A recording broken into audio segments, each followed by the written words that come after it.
ദിലീപ് ഏട്ടൻ്റെ തിരിച്ചുവരവോ. അങ്ങനെ ഇന്ന് റിലീസായ ബബബ കണ്ടു. ഈ മൂവിയുടെ സ്ക്രിപ്റ്റ് എനിക്ക് പേഴ്സണലി തീരെ ഇഷ്ടപ്പെട്ടില്ല. ഫസ്റ്റ് ഹാഫ് ഒക്കെ അത്യാവശ്യം നല്ല രീതിക്ക് എനിക്ക് ബോറായിട്ടാണ് ഫീൽ ചെയ്തത്.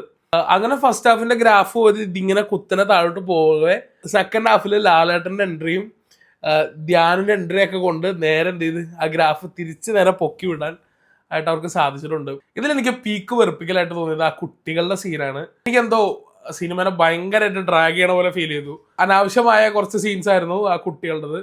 ഇതെന്റെ പേഴ്സണൽ അഭിപ്രായമാണ് കേട്ടോ. ഈ പടത്തില് സ്റ്റോറി കാര്യങ്ങൾ പ്രതീക്ഷിച്ചൊന്നും ആരും പോണ്ട.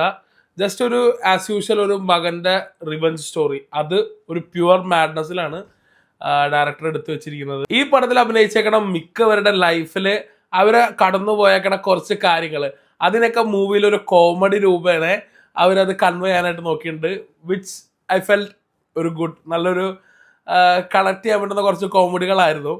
എസ്പെഷ്യലി മിനി ശ്രീനിവാസന്റെ ധ്യാൻ ശ്രീനിവാസന്റെ ഒക്കെ ആ ഒരു കോൺവെർസേഷൻ. അപ്പോൾ നിങ്ങൾ തിയേറ്ററിൽ പോയി കാണാൻ നിൽക്കുന്നവരാണെങ്കിൽ എന്തായാലും പോയി കാണുക, കണ്ടിട്ട് എക്സ്പീരിയൻസ് ചെയ്യുക. 2.5 മണിക്കൂർ ദൈർഘ്യമുള്ള ഒരു മൂവിയാണ്. അനാവശ്യമായ കുറച്ച് സീൻസ് ഒഴിവാക്കിയാൽ പടം കണ്ടിരിക്കാൻ പറ്റുന്നതാണ്. അപ്പോൾ നിങ്ങളെല്ലാവരും പോയി തിയേറ്ററിൽ പോയി കണ്ടു നോക്കുക. കണ്ടിട്ട് നിങ്ങളുടെ അഭിപ്രായം എന്തായാലും കമൻറ്റ് ബോക്സിൽ പറയുക കേട്ടോ.